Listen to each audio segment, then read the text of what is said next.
Buenas noches. Vamos a dar inicio entonces a este encuentro para ganar tiempo también. Ya nos encontramos en esta noche vamos a compartir lo que es siguiendo el hilo conductor de esta historia de la salvación. En este caso, el tema de la restauración de Israel. Recuerden que ya pasó el exilio, pasamos la etapa del exilio, ahora entonces nos vamos a centrar en la restauración y a centrarnos sobre todo en Esdras y Nehemías. Con esto,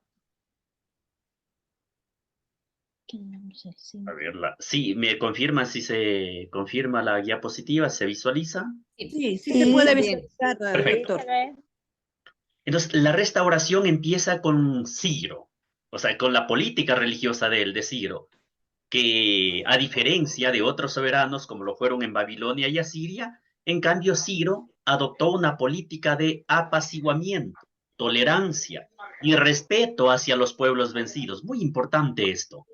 Ciro era un hombre religioso que reconocía a Ahura Mazda como Dios, superior a todos los otros dioses. Para él, este Dios es creador de los cielos y de la tierra, que creó a los hombres, a los que dio su bendición. Este Dios, no hablamos todavía de Yahvé. Pero cabe a este Dios supremo reconocía otros dioses también secundarios que le habían sido propicios para sus conquistas. Y por eso ahí, según Ciro, son también la ayuda de otros dioses quien le procuran y le proporcionan o le abren, como él menciona, las puertas de otras ciudades donde eran venerados y él va conquistando. Entonces es desde este punto de vista donde se da su habilidad política y esto le llevará a respetar los santuarios de los diversos dioses. O sea, por eso le decía, a diferencia de los otros de los otros soberanos, pues él respetaba a los pueblos vencidos, respetaba sus costumbres, sus tradiciones, sobre todo sus lugares de culto. Y entonces aquí es donde va a contribuir a la reconstrucción, en este caso, de pueblos. Entonces todos los pueblos se les concedía, y ahí viene la famosa el edicto de él, pero ya vamos a hablar más adelante, les concedía una libertad de culto, presentándose a cada pueblo como servidor y enviado del dios local. Eso hacía Ciro, era muy astuto también para la política. De esta manera, entonces, Ciro quiso probar que era él el bienhechor y padre de todos los pueblos. Por eso es que de su política de tolerancia religiosa existe una prueba en el famoso cilindro de Razam, se llama cilindro de Razam. Ustedes si van a consultar estas fuentes, es lo que se conserva hasta el día de hoy en el British Museum, ahí en Londres, de todo esto. A ver, y por estos textos profanos que se encuentran allí, aparece el celo de Ciro por reconstruir los templos y asegurar el culto de los dioses de todo el imperio que él regía. Creía él, eh, con esto obviamente ganarse el favor de las distintas divinidades, pero también de los pueblos, o sea, de sus súbditos.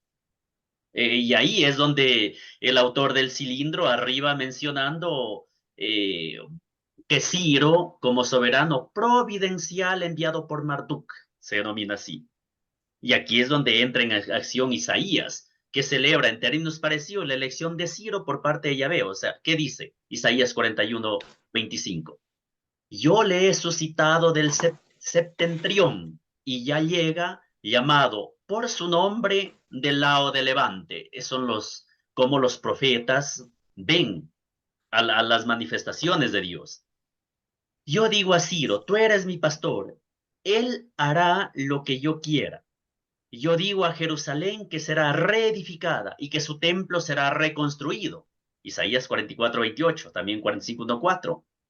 Entonces, de la forma como se comporta Ciro en relación a los países vecinos, entonces él se convierte en protector también. Por eso es muy querido por los pueblos vencidos que les he dicho, pero principalmente en este caso ya por los judíos, por lo que ya les va a abrir esa posibilidad de regresar a su tierra, de volver a su patria. Y con ello todo lo que se refiere al tema de la restauración del templo, que es lo que tanto añoraban los judíos. Y aquí es donde a nivel histórico, no solamente de la historia de salvación, sino de historia universal, es donde se da el edicto de Milán, del edicto, perdón, de Ciro. ¿Qué pasa? Flavio Josefo, que ustedes conocen, es un gran historiador judío que se ha ganado muchísima reputación y sobre todo es muy investigado y muy creíble por sus fundamentos. Él refiere que los judíos mostraron a Ciro el texto de la profecía de Isaías, lo que leí anteriormente, donde aparecía su nombre. Entonces, quedando él tan impresionado que ahí es donde promulga inmediatamente el edicto de Ciro, que se llama, que no es otra cosa, esto, el edicto de libertad, la libertad religiosa. Uy, se me sombreó todo, no quería resaltar solamente, quitémosle, la libertad, o sea, el decreto de la libertad en sí de los pueblos, pero en este caso de los judíos. Y esto, como les digo, a nivel histórico y a nivel de historia de la salvación es sumamente importante. ¿Por qué? Porque el proceder de Ciro para con los judíos concuerda perfectamente con el estilo de gobierno, con su forma de ser. Entonces el edicto real, más que obra de Ciro, debe considerarse como una prueba de que Dios mueve, despierta el corazón de los reyes de manera que hagan siempre la voluntad de Yahvé, la voluntad de Dios. ¿Sí? Y el edicto de Milán o este decreto real se lo formuló tanto por escrito cuanto también a viva voz. A viva voz, ustedes saben que se lo anunciaba en las plazas, en la parte pública, se lo difundía a través del imperio con los famosos mensajeros. Los persas disponían de un servicio de correo bien organizado, justamente a base de los cursores, agaroi se dice en griego, que corrían velozmente a pie o montados en ágiles corceles en todo el imperio proclamando las órdenes de los reyes. Y eso hacen con el edicto de Ciro, con este decreto de la libertad. Y es muy importante esto. Por eso, según se desprende de 6.2.5 de Isaías, una fotocopia del decreto fue depositada en los archivos de Ecbatana, reales, en los archivos reales de ahí del reino. Ya a mediados del siglo VI, estamos hablando antes de Cristo, ¿se entiende? Cambia radicalmente la política de toda la religión. Entonces aquí Ciro el Persa es donde se rebela contra Astiages en el año 555 y se constituye rey de Medos y Persas. Y en el 539 entra en Babilonia y un año después, 538, promulga un edicto donde se da esta libertad. Sí, es el año 538. También estos acontecimientos, como les mencionaba, se los lee en la Biblia como historia de salvación, porque es Dios que actúa a través, en este caso, de los reyes, de los soberanos, en favor de su pueblo. Yo les había dicho en los encuentros anteriores, Dios siempre es fiel, Dios siempre está atento al pueblo, siempre está atento a lo que requiere. Entonces aquí el edicto de Ciro y sobre todo Ciro en sí es considerado como un instrumento del que Dios se ha servido para salvar a su pueblo. Y por otro lado también castigar a Babilonia. Entonces en este caso, por ejemplo, los cánticos del famoso siervo sufriente de Yahvé van en esta línea, en lo que anunciaban los profetas, en lo que vendrá la restauración de Israel, el tema de la esperanza. Entonces aquí las expectativas que despertó el retorno ya las encontramos en el último libro de Isaías, donde el profeta habla de la restauración de Jerusalén como una nueva acción creadora de Dios, o sea, una nueva intervención de Dios para corroborar que Dios no olvida, que Dios siempre está atento, Dios no olvida a su pueblo, no olvida en definitiva a los que claman por él. El profeta también pronuncia severas palabras contra la idolatría. Recuerden que así veíamos en el encuentro de ayer todo lo que es la profanación del sábado o una piedad vacía de justicia y misericordia hacia los pobres, o sea, hacia los vulnerables. Entonces los profetas también son muy duros y le recuerdan al pueblo de Israel que para que se dé la restauración en sí hay que cambiar, hay que volverse a Dios, hay que volver a poner la mirada en Él.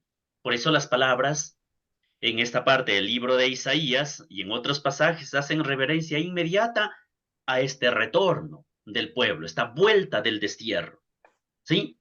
Entonces aquí esas palabras van a quedar en la Sagrada Escritura y en la tradición de Israel, esto, como expresión firme de las promesas de Dios en relación a su pueblo. Y el Nuevo Testamento también hará eco de todo esto porque son aquellas promesas que se cumplen tal cual en la persona de Jesucristo. Entonces con esto empieza la reconstrucción de Jerusalén durante el imperio medo-persa, como ya les he mencionado, y que arranca con la política religiosa de Ciro y sobre todo con el edicto real de él, de la libertad.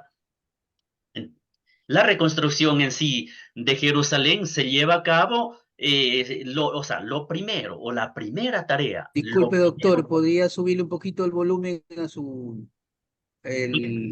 a la computadora suya porque así no se le escucha? tengo todo el volumen, ya no puedo darle más, tengo 100%. Voy a ver cómo, parece que está por aquí una lluvia, ojalá Sí, se nos escucha ayude. bien. Sí se escucha. No sé si la escucha. Sí, A se lo, escucha. a lo mejor es Sí de se usted el escucha. problema entonces, porque yo le tengo 100%. En todo caso, Sí se escucha, ojalá bien mejoremos. clarito. Ajá. Sí se escucha muy bien. Sí, está bien. Gracias. Sí está muy bien. Bueno, entonces le decía, la primera tarea que lleva el pueblo, o sea, los judíos que vuelven a Jerusalén, lo primero que hacen es esto, la reconstrucción de un nuevo altar. ¿Se dan cuenta? Lo primero que es darle algo a Dios. A veces uno, humanamente hablando, lo primero que haría es ver dónde está mi casa, dónde puedo dormir, tengo que ver comida. No, pero el pueblo, repito, la primera tarea es la reconstrucción de nuevo altar, porque es Dios quien los salva. Es Dios quien les ha concedido volver a su tierra. Y claro, ya reconstrucción, nuevo altar, esto indica que hay que reiniciar el culto a Dios, a Yahvé. Por eso, y una vez que realizan ese nuevo altar, la reconstrucción, viene la tarea de la construcción, mejor dicho, la reconstrucción del templo, que no fue una tarea feliz, también tuvo obstáculos, también tuvo obstáculos. Y aquí es donde se dan los hechos, y ahí entramos de lleno a los libros de Esdras y Nehemías, que reflejan todo este suceder de la historia. Entonces la reconstrucción del templo, por ejemplo, les decía, tuvo dificultades, es más, tuvo hasta que detenerse, porque había oposición en algunos habitantes de la región de allí, de Judá, que veían en los repatriados que tenían, o lo veían no como enemigos, pero sí como lo que aquí les coloco, como contrincantes a nivel social y religiosamente. O sea, venían con nuevas ideas, venían a lo mejor, hay muchos historiadores que dicen, hasta con nuevas costumbres. Y esto es normal, imagínense nuestros compatriotas o uno mismo que salga de la tierra a otro país, a otra cultura, claro que vuelve uno mismo, pero ya se trae a veces palabras, acentos, costumbres, estilo. Lo mismo sucede con el pueblo elegido cuando regresan de ese destierro. En esta línea, los oráculos de Ageo y Zacarías queda el testimonio de que se levantaron ciertas expectativas de restauración nacional en torno a Zorobabel, que es el sucesor del rey David, o sea, de la dinastía davídica. Pero él y la posible descendencia al- rápido salen de escena. No cuaja eso. Las noticias sobre él se pierden y quienes aparecen al frente de la sección de Jerusalén y de Judea en el año 445, siempre antes de Cristo, llegan a Nehemías, son las familias sacerdotales, ¿sí? Es decir, los descendientes del sumo sacerdote Josué. Por eso los oráculos se mantenían, a ver, la idea en sí de los oráculos es de mantener la conciencia de que Dios seguirá obrando en favor de su pueblo. Sí, es decir, el tema de la salvación a través de la casa de David. Pero el desarrollo de los acontecimientos ya en el judaísmo oficial es donde a veces queda en la sombra, pero ahí es donde se da más énfasis al tema de la ley, al tema de la alianza. Entonces, sin duda, aquí lo que les mencionaba, la dependencia de Persia en el aspecto político, hubo de favorecer esta orientación. Por eso es que así lo interpretaron el libro de las crónicas y también y especialmente Esdras y Nehemías, donde el pueblo iba profundizando en su identidad como pueblo elegido. O sea, vuelve la memoria. Recuerden que decía el pueblo de la memoria, vuelve a recuperar la memoria, su memoria histórica, la elección, y ahí viene el culto agradable a Dios y sobre todo el cumplir los mandatos. Entonces aquí, eso, por algo está este título, aquí es donde se le da un sentido a la restauración de Jerusalén, ¿sí? Que compromete la fe de Israel. Y los repatriados entonces hacen una relectura de las palabras de los profetas anteriores junto a los profetas actuales. Y ahí descubren que su empresa de reconstrucción empalpa toda la historia anterior.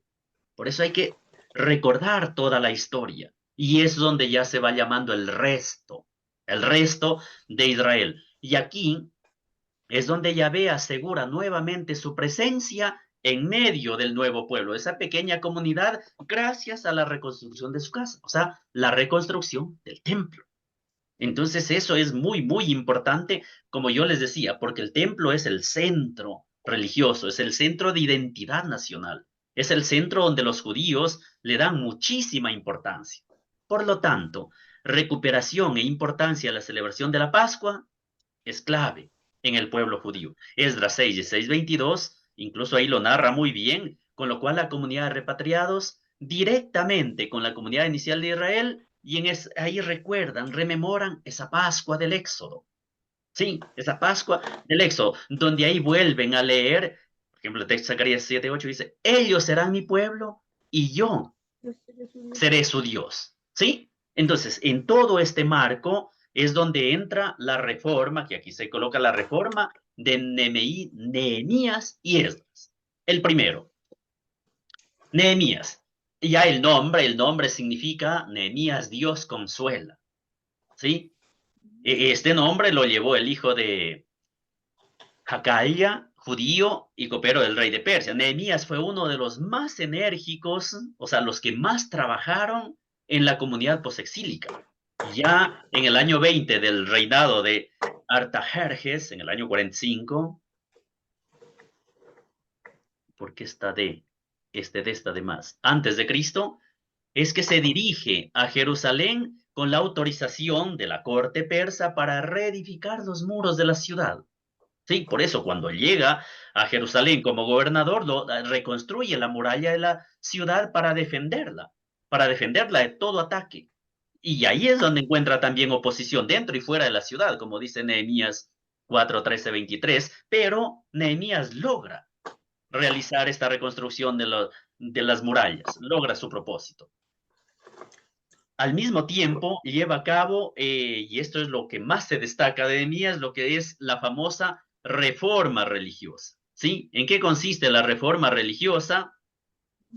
En que, a ver, que como él es sacerdote, Esdras, aquí entra también el tema de Esdras, escriba, entonces con él viene el retomar el tema del culto a Dios, de la alianza a Dios, de volver a cumplir esos mandatos. De ahí que en el año 445, cuando él se entera de que la situación de Jerusalén no era muy buena, organiza otra expedición de repatriados, o sea, envía más judíos a Jerusalén.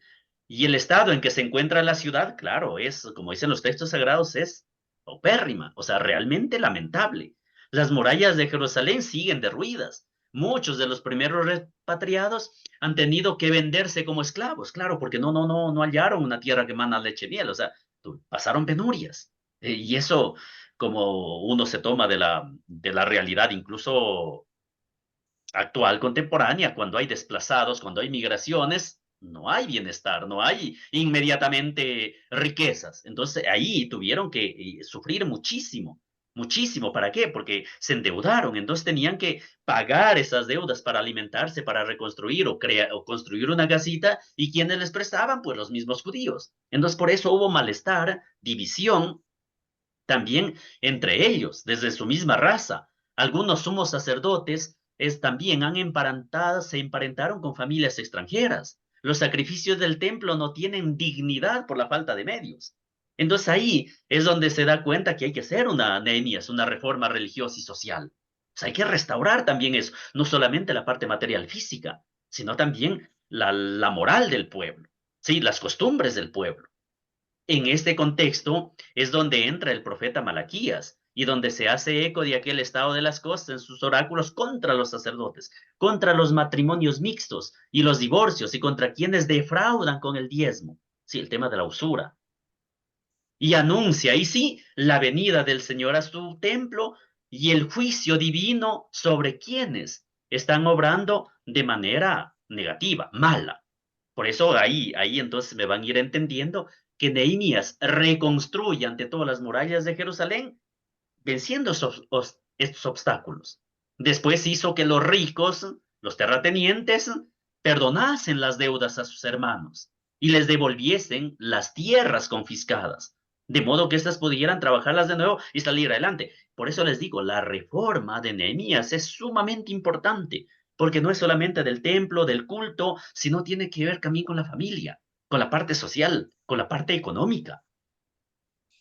En este contexto, es la primera vez que aparece en la Biblia esa remisión de tierras y personas, o sea, la condonación, el perdonar.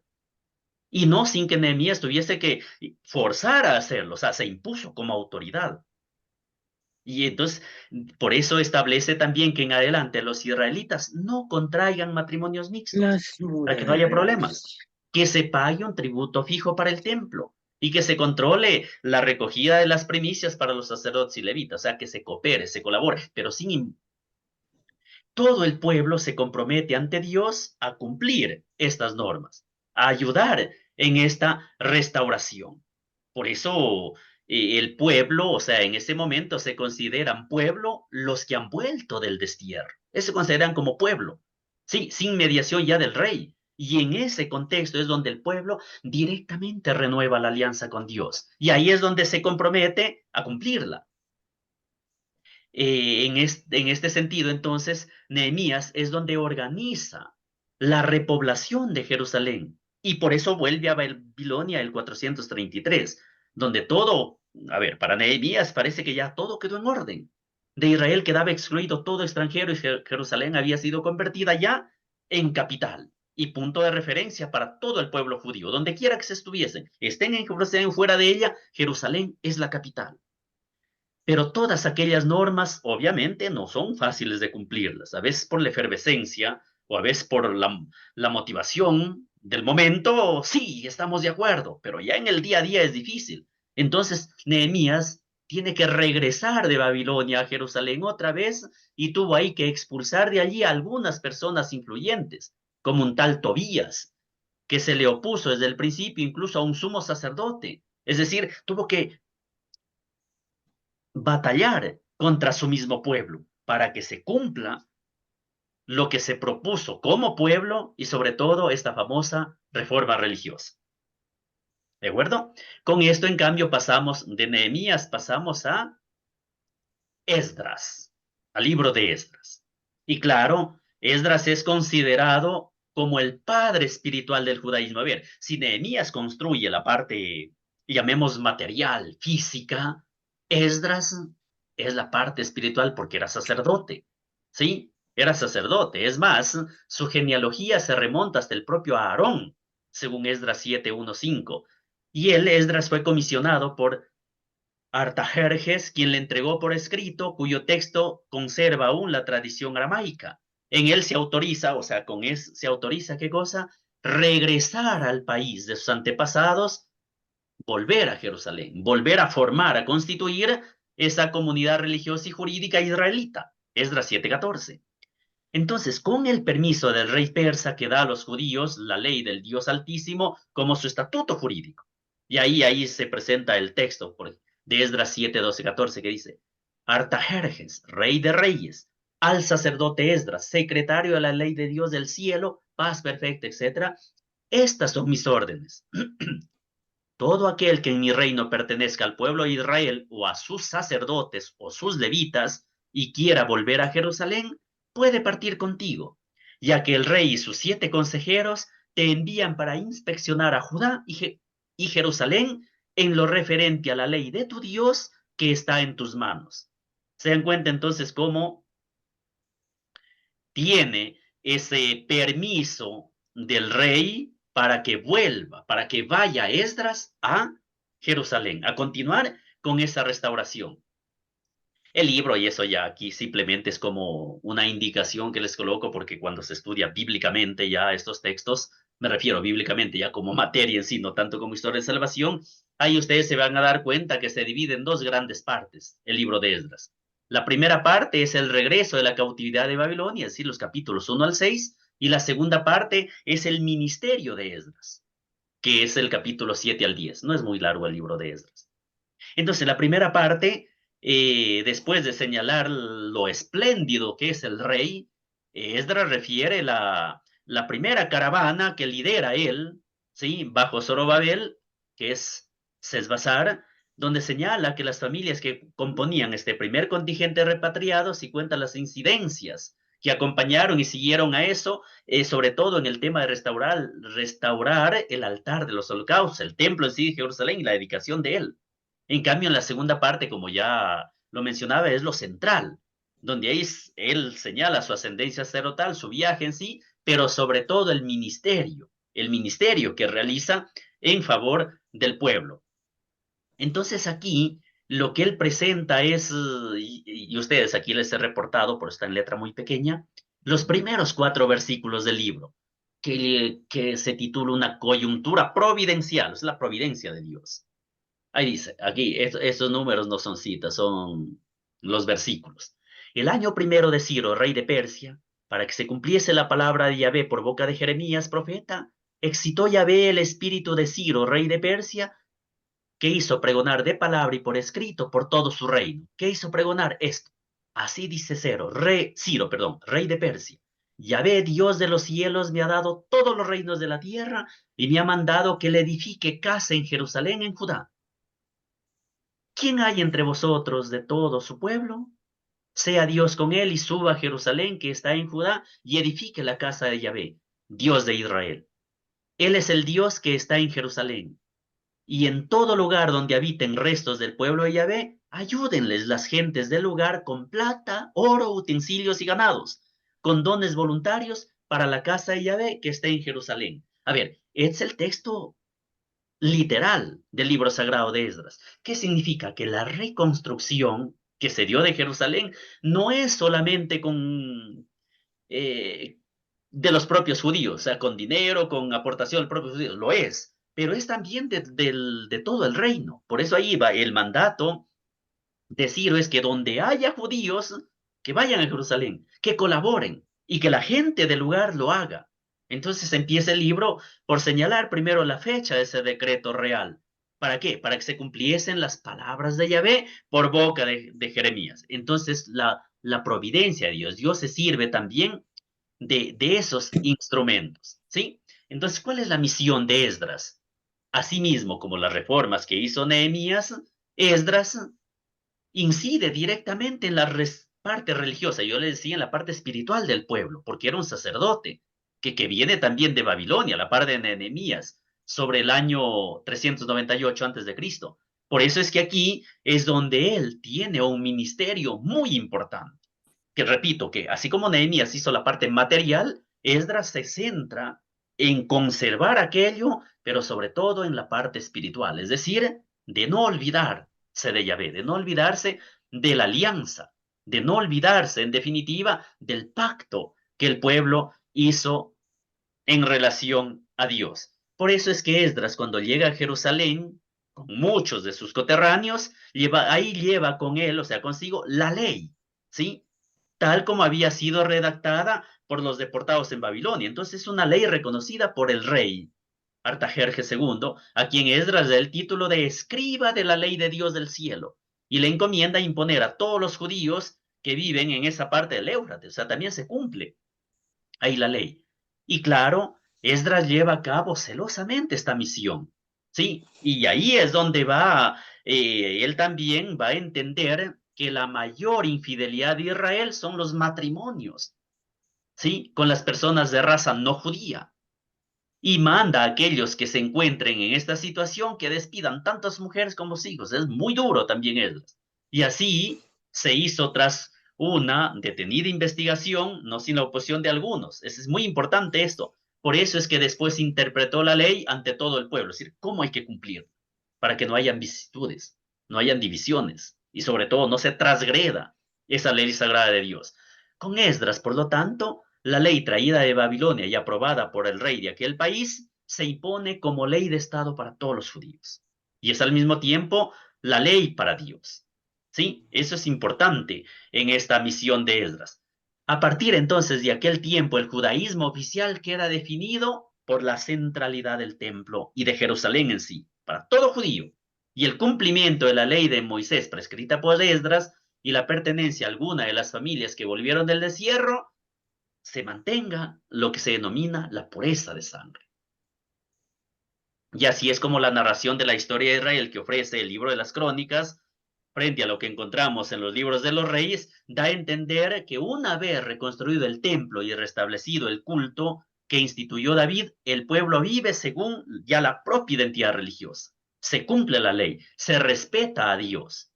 Y entonces, ¿cómo se mantiene todo esto? Aquí entran lo que se denomina los tres pilares que mantienen esta identidad nacional, esta fe, que son el templo, la ley y la raza. Esto es clave para el pueblo de Israel, ¿sí? Entonces, que se da por providencia divina, pudo mantener esta identidad incluso en términos muy difíciles.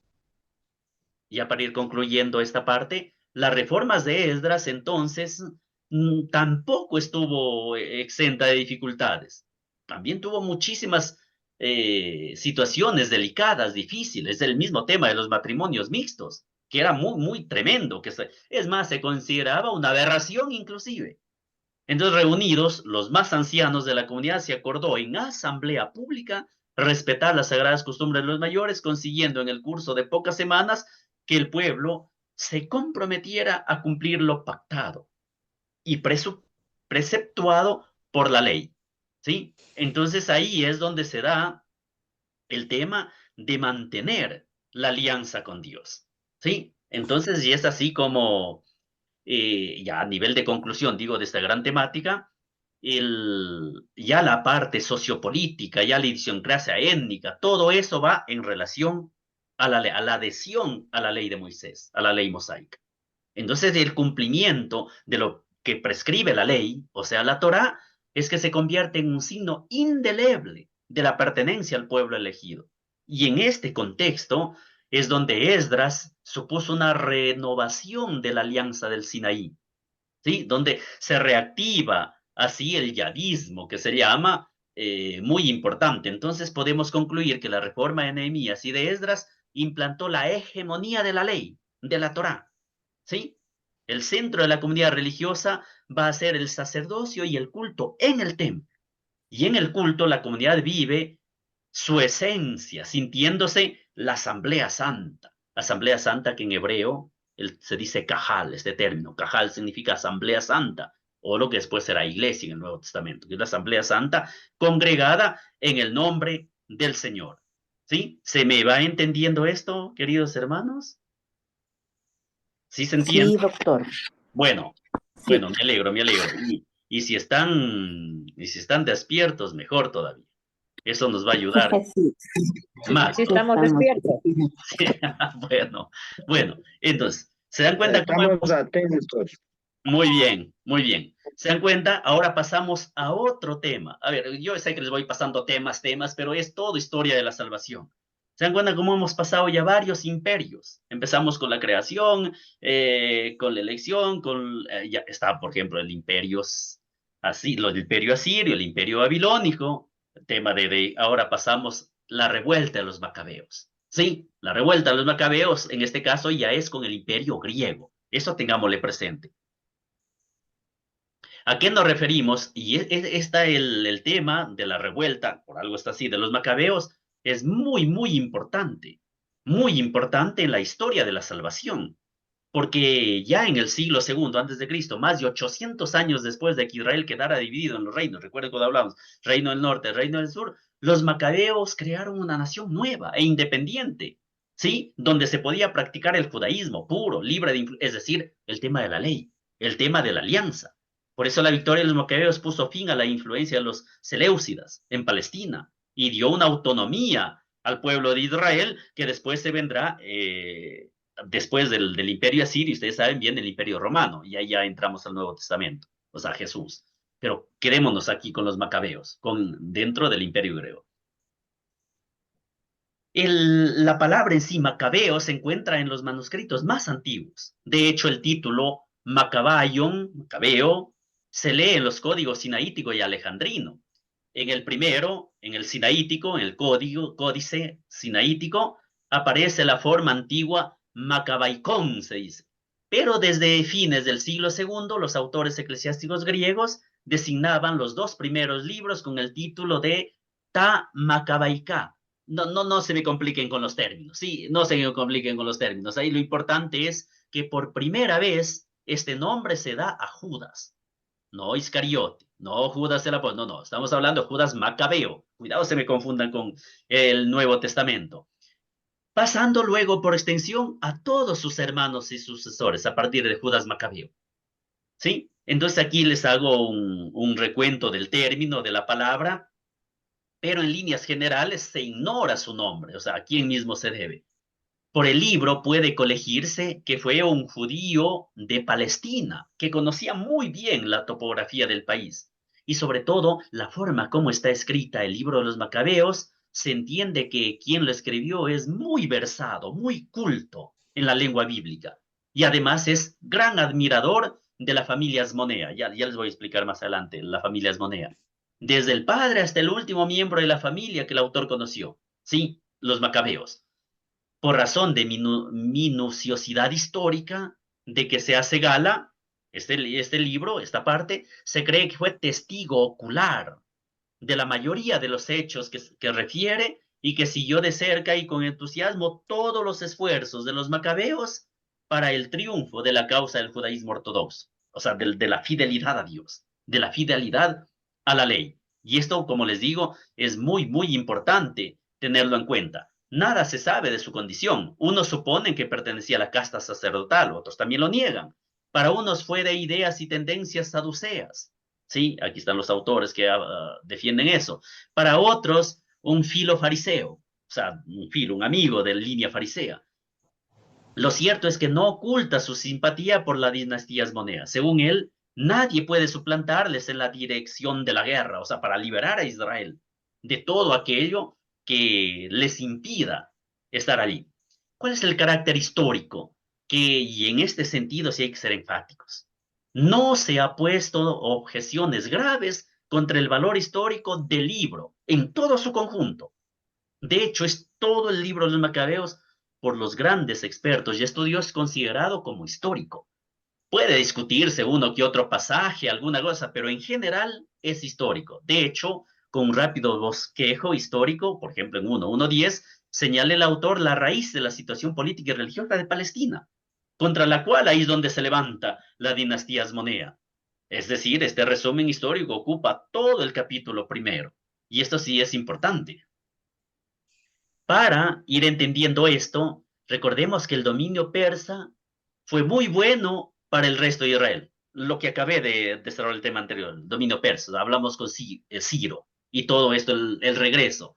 Entonces, por eso el dominio persa fue muy bueno para todo fiel de Israel, porque los persas animaron a las poblaciones locales a conservar sus propias costumbres. ¿Cuál es la libertad religiosa? Y eso ya lo vimos. Entonces, donde los reyes también colaboraron, ayudaron mucho para la reconstrucción del templo de Jerusalén. Entonces, por eso los judíos estaban muy contentos, muy contentos. Además, recordemos que los que eran comerciantes se asentaron en todos aquellos lugares donde llegaron los persas. Entonces, los reyes que hicieron apreciaron mucho el consejo de los judíos porque eran muy buenos para el comercio, eran muy inteligentes, sabían progresar. El imperio tuvo un final rápido, catastrófico también. Y ahí es donde entra Grecia. Sí, en Grecia unas cuantas ciudades se habían enriquecido gracias al comercio del Mediterráneo. La cultura griega también había florecido. Recuerden que la cultura griega en esta época ya contaba con numerosos poetas, los grandes filósofos que hasta el día de hoy los estudiamos, hasta el día de hoy seguimos su filosofía. Clásicamente, por ejemplo, Platón y Aristóteles, nada más, solo por mencionar a los clásicos. Se daban grandes escultores y escritores que crearon piezas maestras de arte y literatura, que aún perduran como obras ejemplares hasta el día de hoy. Entonces, ¿qué hizo? Todo esto hace que la cultura griega también se vaya imponiendo, se vaya imponiendo. Los judíos mismos vayan admirando también este tipo de cultura, o sea, este tipo de conocimiento. Sí, se dan cuenta entonces cómo es muy importante para tratarlo como historia de la salvación. Aquí es donde entra el hijo de Filipo, Alejandro, que será Alejandro Magno, es para irlo contextualizando en la historia, que Alejandro tenía planes muy ambiciosos. De hecho, conquistó Egipto y todo el imperio persa. O sea, extendió muchísimo su legado. Llegó hasta la India, el límite del mundo conocido, y también lo conquistó. O sea, por eso es Alejandro Magno, el Grande. O sea, conquistó realmente muchísimo. En este tiempo es donde el mundo, este mundo conocido a la época, literalmente se helenizó. Recuerden, helenizó, ustedes saben que Heleno viene griego, o sea, es la Grecia. Entonces el mundo se helenizó de la noche a la mañana. Los griegos se llamaban a sí mismos helenos. Por lo que la civilización posterior a Alejandro es conocida por los historiadores como la civilización helenística, o sea, la civilización griega. Y el griego, además, se convirtió en todas partes como la lengua del comercio. De hecho, en toda la cuenca mediterránea, en toda esta zona, en todos estos imperios, el idioma que dominaba, el idioma para negociar, para comercializar, es el griego. Por eso que las ideas griegas sobre el arte cambiaron definitivamente el tema de la escultura, la pintura, la arquitectura. Incluso los lugares tan lejanos como la India, allá llegó la cultura griega.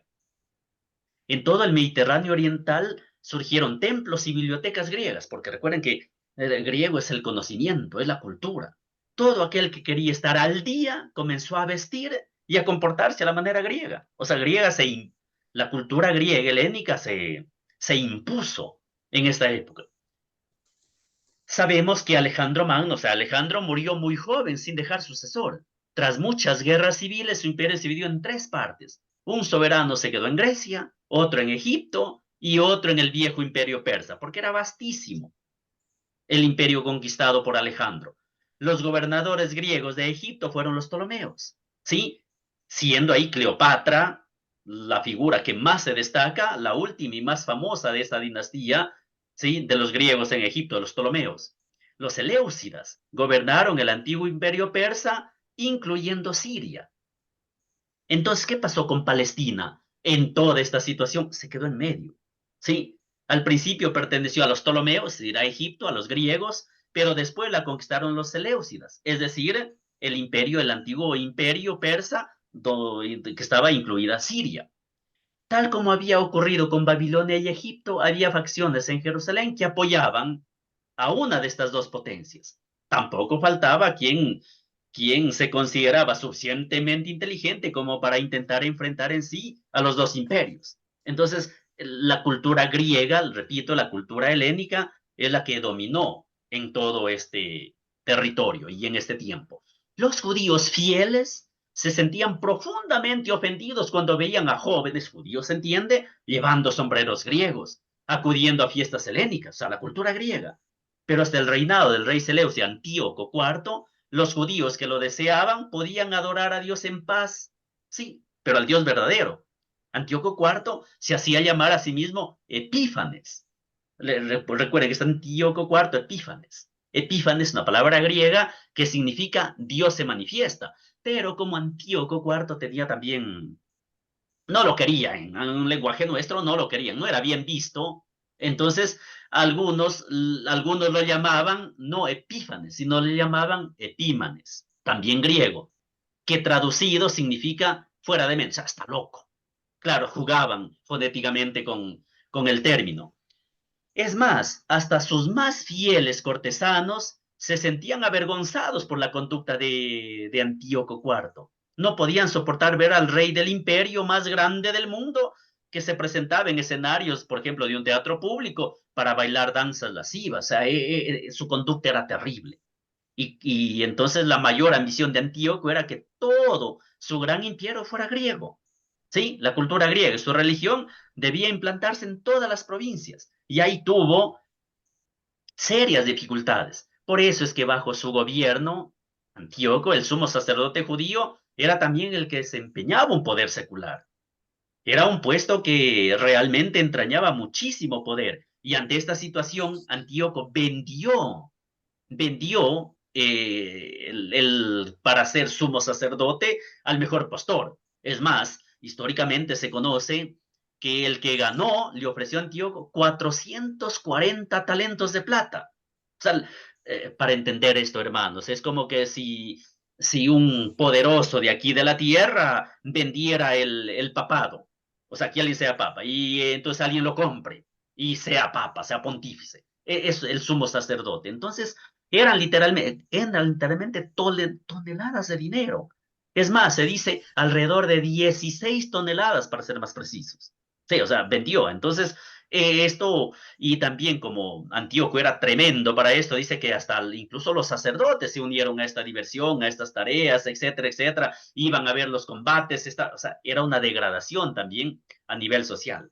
Y aquí es donde vamos a adentrarnos entonces en los libros primero y segundo de los macabeos que narran la historia de este breve periodo de la vida de Israel, que va del año 175 al 135 antes de Cristo. ¿Se dan cuenta que ya nos vamos acercando a la época de Cristo? ¿Sí?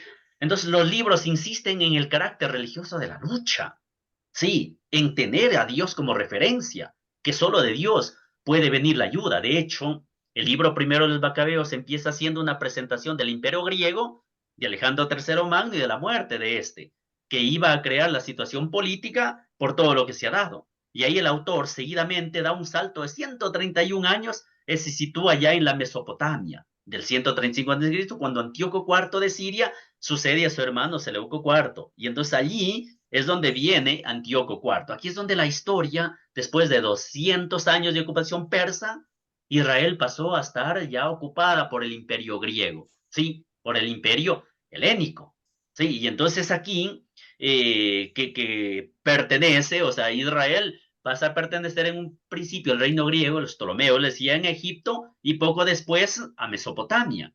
Es más, y aquí es donde la historia se va dando, donde el poder central favorecía la cultura griega, helenística, y fomentaba la unidad religiosa y social de todo Mesopotamia. E incluso muchos judíos contemplaban con simpatía la helenización de Israel, o sea, la cultura griega, y la consideraban como un signo de cultura y modernización. Entre ellos destacan, por ejemplo, Jasón, que había comprado el sacerdocio, el que les hablaba anteriormente. Pero el helenismo también encerraba serias dificultades para los judíos más ortodoxos, como es la implantación de gimnasios, donde los atletas jugaban desnudos y provocaban graves escándalos para la moral tradicional del judío. Más aún, los judíos empezaron a disimular su circuncisión con una operación quirúrgica, lo cual equivalía a apostasía para el creyente ortodoxo judío. Antíoco IV de Siria atacó a su sobrino Ptolomeo VI de Egipto y durante ese tiempo corrió la voz que había muerto. Es decir, hubo una serie de situaciones que no iban con la ley de Dios, que no iban con el querer del pueblo judío, de la fe del pueblo judío. ¿Sí? Ahora, para someter al pueblo judío, porque era muy rebelde para Antíoco, pues recuerden que Antíoco, a ver, ¿qué quería él?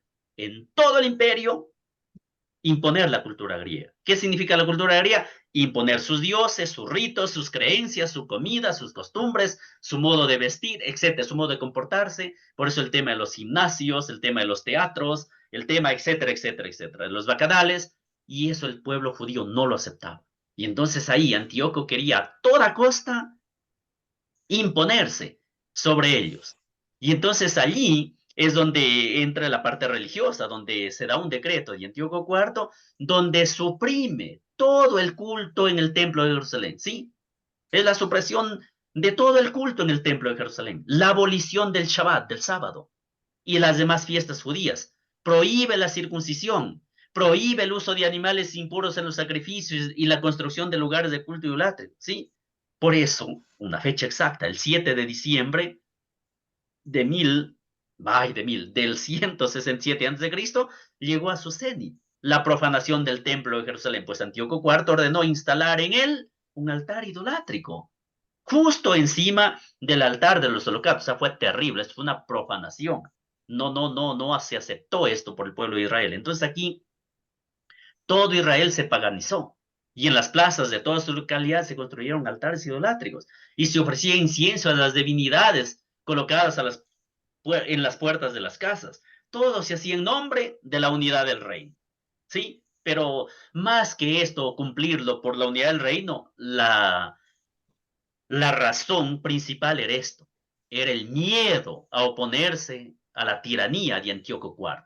¿Sí? Los judíos prefirieron perder su libertad, incluso su religión, antes que perder sus casas, sus vidas, por la experiencia ya que tenían de todo lo que el pueblo había sufrido. En este ámbito es donde entra Matatías. Sí, la resistencia de Matatías. Porque la revuelta macabea contra Antíoco IV de Siria empieza cuando un inspector real llega a Modín, lugar de residencia del sacerdote Matatías. El pueblo estaba situado a unos 30 kilómetros de Jerusalén. Ha escapado durante cierto tiempo el control policial, pero hasta que llega esto. Aquí invita de manera especial Matatías por su ascendiente sobre los demás, ¿sí? Pero este se niega rotundamente. O sea, Matatías no acepta lo que se le impone, ¿sí? No acepta esto. Entonces, ¿qué pasa aquí? Un judío, para evitar represalias contra el pueblo, contra el templo, acepta. O sea, da órdenes al rey y entonces allí realiza lo que le piden, realiza los sacrificios del culto. Entonces Matatías lo mata y mata también al inspector real de las iras, o sea, porque lo importante es ser fieles a Dios, ¿sí? Entonces esta escena que es muy dura, es tremenda, pero es para la firmeza admirable de él. Dice, aunque todos obedezcan al rey, yo y mis hijos viviremos según la alianza de nuestros padres. Dios me libre de abandonar la ley y las costumbres. Miren aquí la imagen, le están ofreciendo una carne de cerdo. O sea, es respetar las tradiciones, respetar el culto. Y en este espacio, cuando este judío ofrece el sacrificio idolátrico delante de todos, como les decía, lo matan y derriban su sacrílego altar. Tras esto, Matatías con sus hijos y otros seguidores se escaparon, y uno de sus hijos es el famoso Judas Macabeo, que Macabeo, que literalmente significa el martirio, o sea, tiene una cabeza dura, dura, era tremendo. Y es él quien liderará al ejército de Israel contra los enemigos del pueblo y obviamente de la fe. Y entonces esto es importante, ya la irrupción en este caso de Judas Macabeo, porque al grupo de Matatías se suman, entre otros, los asideos, que parecen formar ya en la época un partido religioso bien estructurado. Y entonces aquí los piadosos, los que han permanecido fieles a las doctrinas patrias, mientras muchos judíos se alejaron, entonces aquí es donde van formando un grupo, ahí es donde van creando ya la resistencia que se llama. Pero Matatías ya era anciano, sí, al comienzo de la revuelta, entonces no pudo resistir mucho tiempo, y en sus labios moribundos se pone una especie de testamento espiritual, tal como semejante al de Jacob. Y en él repasa qué hace Matatías: recordar toda la historia de Israel, cómo Dios actuó, cómo Dios liberó, cómo Dios no abandona al pueblo. Y entonces allí es donde les pide que por favor se mantengan fieles a la alianza, a Dios. Y en este tema entra también el martirio de Eleazar, ¿sí?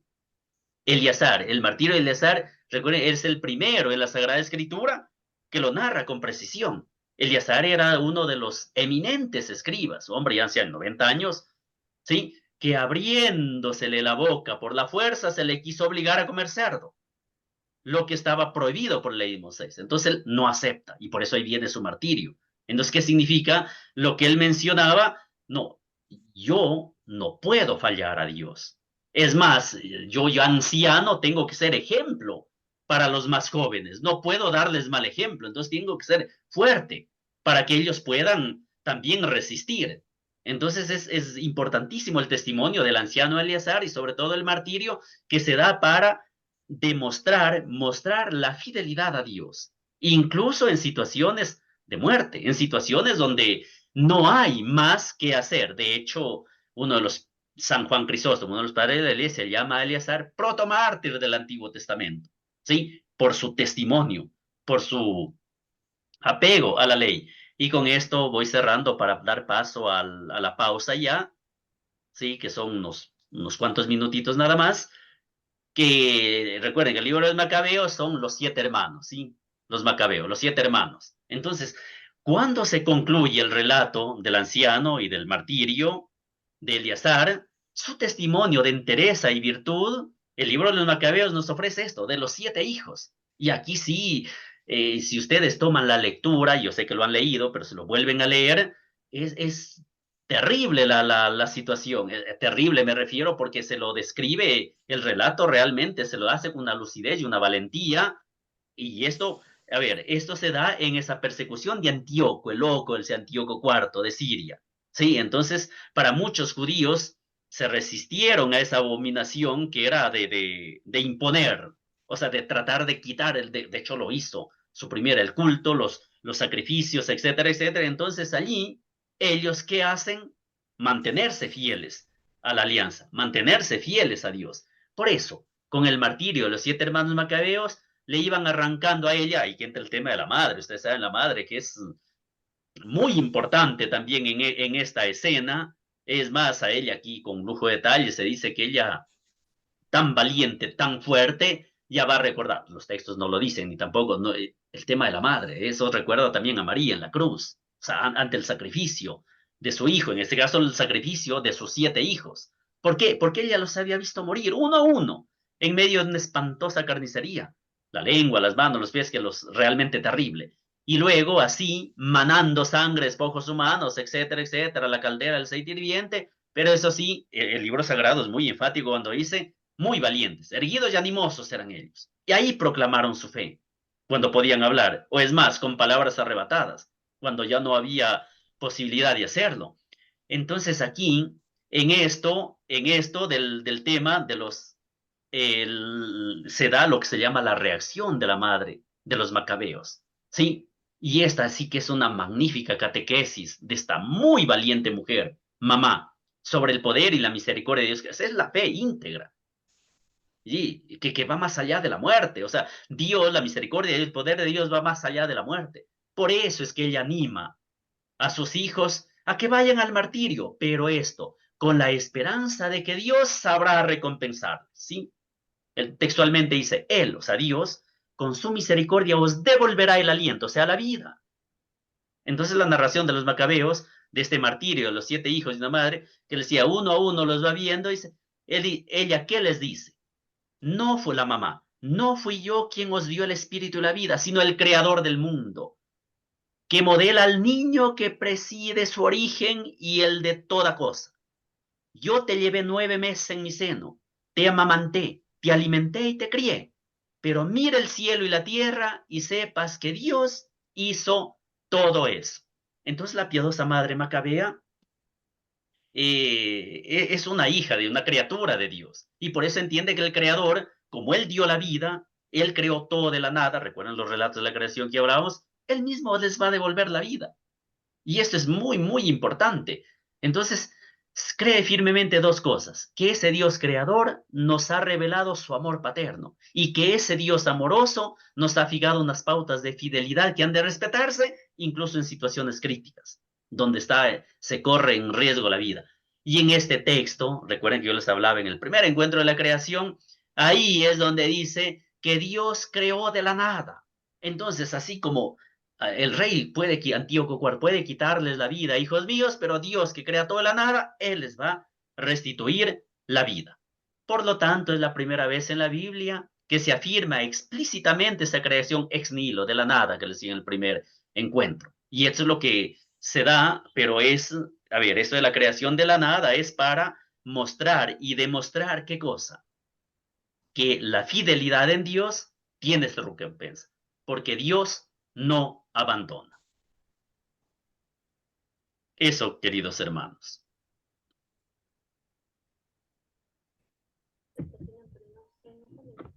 Continuando con la historia de la salvación, nos adentramos al tema de los asmoneos, ¿sí? Y con los asmoneos, por lo tanto, ya entramos al Imperio Romano. Y ya con esto ustedes pueden irse dando cuenta que ya nos acercamos al Nuevo Testamento, o sea, Jesús. Ahora, para desarrollar el tema de los asmoneos,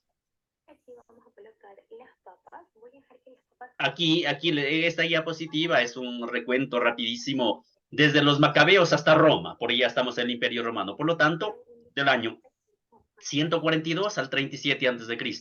Recordemos que Simón Macabeo fue traicionado y asesinado por los Ptolomeos, por los griegos, ¿sí?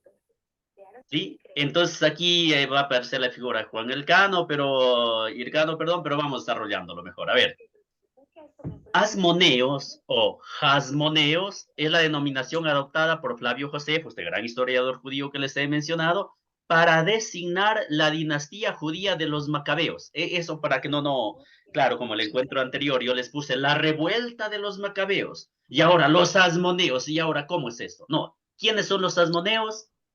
Son los descendientes de la dinastía judía de los macabeos. Esos son los asmoneos. Es decir, desde Simón Macabeo, del 143-137 a.C., hasta Antígono, 40 al 37 a.C., de acuerdo con el nombre Jasmón de un antepasado de la familia de él. Ahora, la principal fuente para conocer los asmoneos es Flavio Josefo, o sea, los macabeos, la dinastía, repito, judía de los macabeos. Pues los dos libros del Antiguo Testamento sobre los macabeos solo abarcan desde Seleuco IV hasta el asesinato de Simón Macabeo. Por eso Flavio Josefo se basa en la tradición de Nicolás de Damasco, y ahí es donde da pormenores, o sea, da fechas, da incluso pormenores de esta época, que lo hace en su gran obra Antigüedades Judías, sí, Antiquitates Judaicae, que se llama en latín. En nuestros días se debe recurrir también a los textos del Qumran, así como a las principales investigaciones arqueológicas que ayudan a comprender todos estos datos, sobre todo el tema de los... Hay algunos periodos, ¿sí? Algunos periodos. El primer periodo de los asmoneos es de Simón, entonces va del año 134 al 104 antes de Cristo. Entonces el primer asmoneo, como les decía, es Simón Macabeo, que sucede a sus hermanos Judas y Jonathan,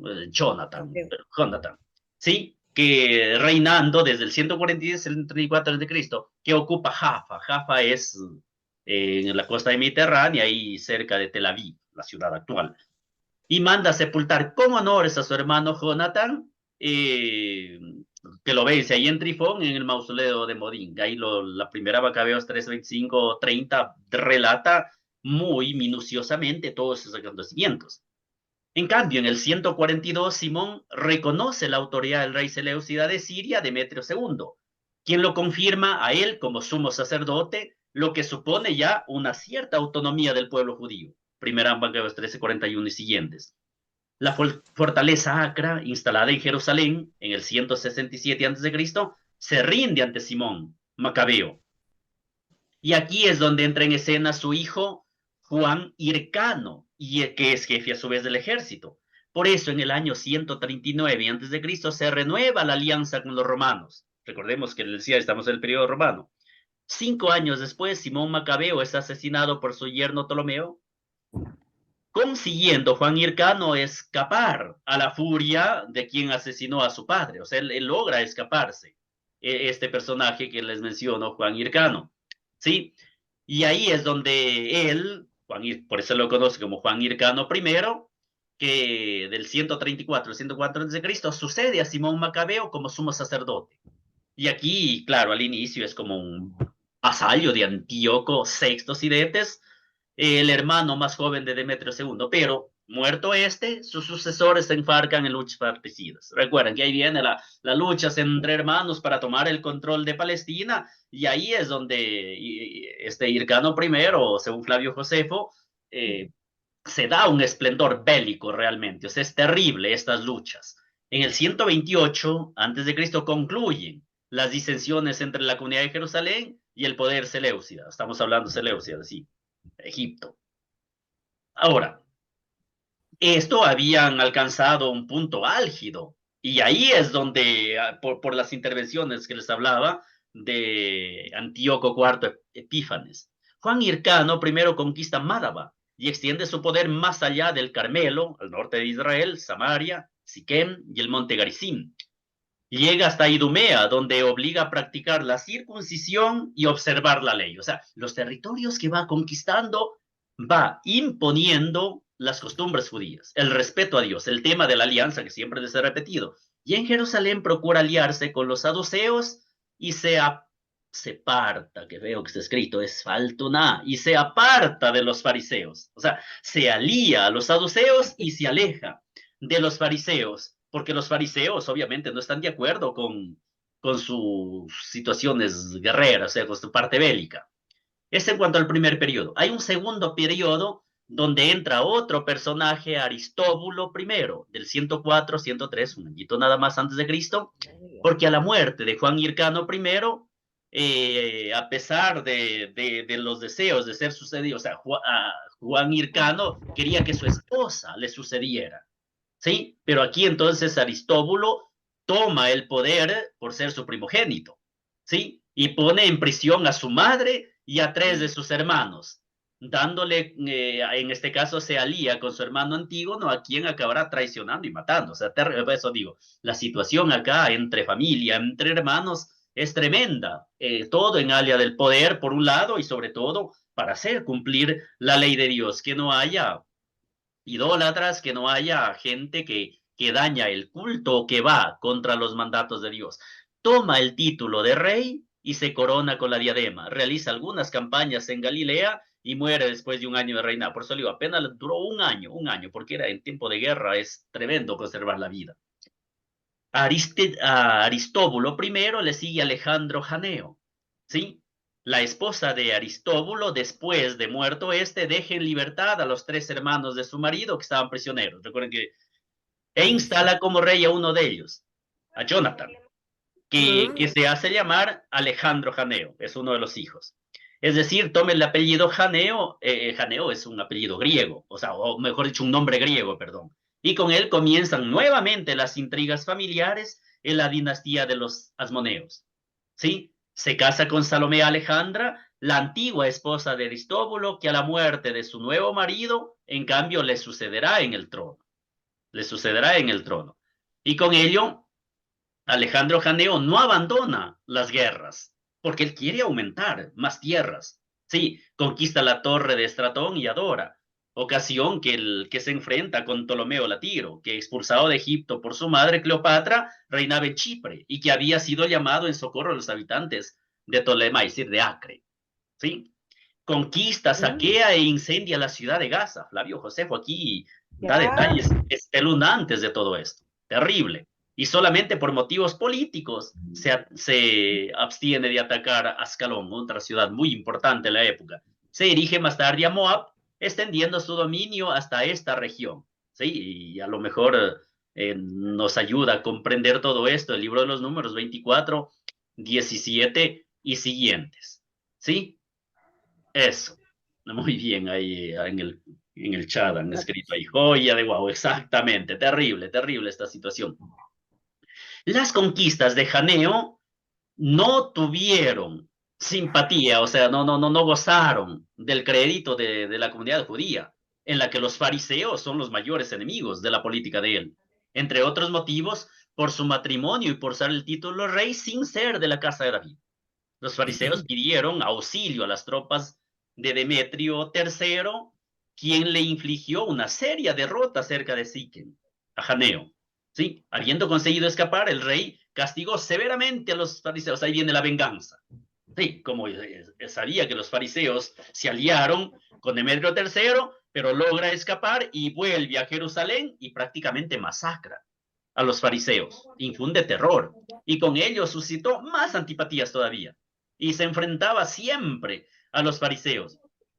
Después de recuperar el poder, Alejandro Janeo, Janeo, su mayúscula, es el nombre griego, atacó de nuevo en la parte oriental del Jordán y ocupó las ciudades, ahí les coloco, de Pela, Gerasa, Galán, Seleucia y la fortaleza de Gamala. Sí, insisto, Flavio Josefo en Antigüedades Judías lo relata muy detenidamente y sobre todo con lujo de detalles. Janeo murió durante el sitio a la fortaleza de Ragaba, Rayib. Al final de su vida procuró reconciliarse con los fariseos, o sea, tuvo la valentía de reconciliarse con ellos para prevenir que el reino no se dividiese por la historia, porque ya había muchas guerras, muchas divisiones, entonces querían en últimas instancias de que se mantenga la unidad. Y así se llega al tercer periodo. Y aquí viene un aleluya para las damas, porque en una situación de hermanos de patriarcado, de machismo en términos actuales, surge esta gran persona, Salomé Alejandra, en el 76 al 67 a.C., que a la muerte de su marido, esta mujer es enérgica y astuta, no podía ser de otra manera, reina durante 9 años, ¿sí? Y aquí procura seguir la política en cambio de la conciliación. Ante tanto desastre, ante tanta guerra, trata de conciliar a todas las facciones internas de Jerusalén, sobre todo los fariseos y los saduceos. Se reserva la función regia, o sea, de real, y entrega el cargo de sumo sacerdote a su primogénito Hircano II. Y sus relaciones con los fariseos favorecieron, o sea, al estar del lado de los fariseos, entonces la apoyaron, y como ya estaba del lado de los saduceos, entonces tuvo terreno fértil para seguir con su política. Con su hábil política, Salomé Alejandra agrada a los fariseos, de modo que su reinado pasa a la historia como un tiempo de mucha prosperidad. La euforia de los fariseos en esta época se refleja muy bien en el lindo libro de Judith. Sí, la tendencia farisea, apoyada en los antiguos oráculos de Números 14, 7 y siguientes, narraría en el libro de Judith la victoria de una judía. Sí, figura de la hija de Sión, o sea, de la hija de Jerusalén, contra el general Asur, que el general Asur es prototipo de los enemigos del pueblo de Dios. ¿Sí? Muere a los 73 años de edad. O sea, realmente este periodo para el pueblo de Israel fue muy próspero, muy positivo porque concilió. A esto llega Aristóbulo II en el 67 al 63 antes de Cristo. Ante la poca resistencia de su hermano, él toma el título de rey y de sumo sacerdote. Y este periodo se caracterizó nuevamente por la lucha de hermanos, ¿sí? Y aquí, en esta lucha, es donde ya interviene el poder romano. Aquí es donde ya entra de lleno el imperio romano. Por eso, Hircano II, con Aretas III, rey de los nabateos, sitian Jerusalén en el 65 a.C., pero son obligados a retirarse ante las presiones de Pompeyo. Pompeyo, recuerden que es ya de Roma, el imperio romano. Por eso, Aristóbulo, por su parte, recurre al legado de Pompeyo en Siria. Sí, en Siria, y ya repito, ya es otro romano. Entonces, ¿qué pasa? Trata de hacer alianzas para salvarse. Hasta que en el año 63 a.C., Aristóbulo, Hircano II y una tercera legión judía comparecen ante Pompeyo en Damasco a fin, ¿por qué? Porque Pompeyo obviamente ya empezó la marcha a Jerusalén, a conquistar Jerusalén. Entonces ellos tratan de detenerla, de que no llegue a eso, porque sabían muy bien que al entrar nuevamente otro imperio en Jerusalén, vendría el caos, el desastre, sobre todo el tema del templo, el tema de la identidad nacional, identidad religiosa. Y así, en el otoño del 63 a.C., es cuando Pompeyo entra definitivamente en Jerusalén y envía a Roma a Aristóbulo y a su hijo Antígono. Entrega de nuevo el cargo de sumo sacerdote al débil Hircano II, pero lo desempeña durante los años, lo desempeña durante los años 63 al 40 a.C. En esta situación, Palestina cae desde entonces bajo la jurisdicción romana.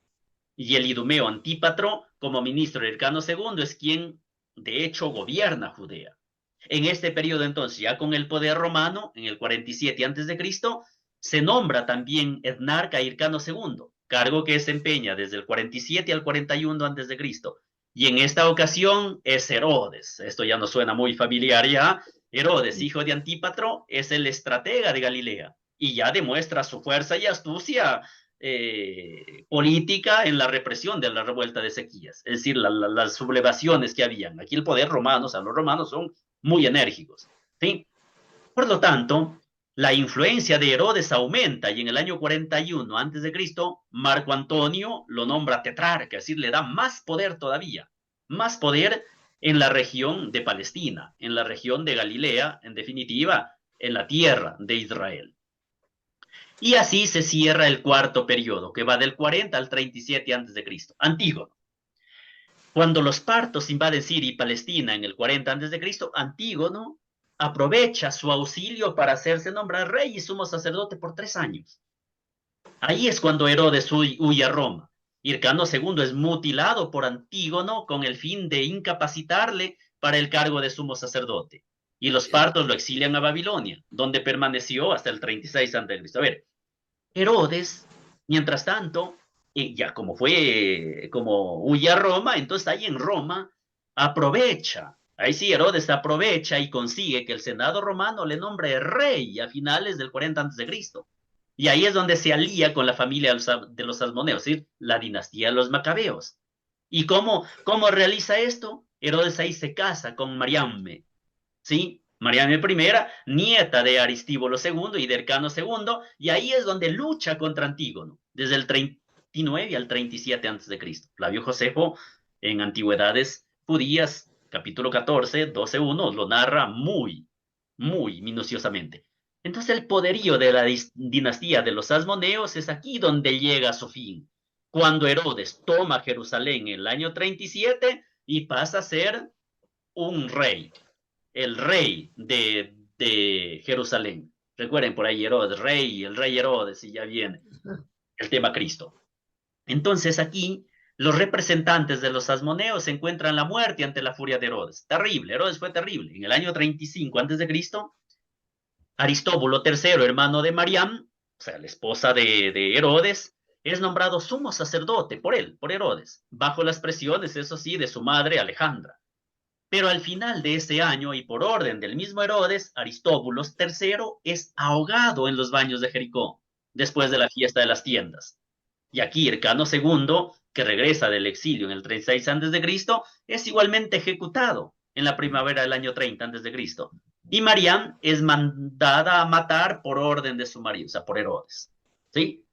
Tal fue, se dan cuenta, hay fechas y guerras y muertes y traiciones, porque fue muy decadente. Fue muy decadente, muy lamentable la situación política de Palestina durante lo que le precedió el nacimiento de Cristo. Ya vamos al Nuevo Testamento. Por eso las 3 décadas inmediatas a este máximo acontecimiento en la historia de la humanidad se caracterizan por el dominio sobre Palestina del régimen del cruel, del tirano Herodes I el Grande, que es un vasallo, un súbdito, ¿sí? De Roma, ¿sí?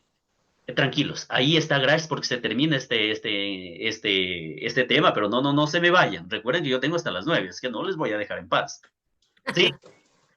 Con esto, se dan cuenta, con esto, a ver, yo les presenté hasta aquí todo esto para que cuando ya llega Jesús como historia de la salvación, es tremenda la situación. Entonces ahí vamos a entender por qué el pueblo judío necesitaba urgentemente al Mesías, hablando política y socialmente, terrenalmente.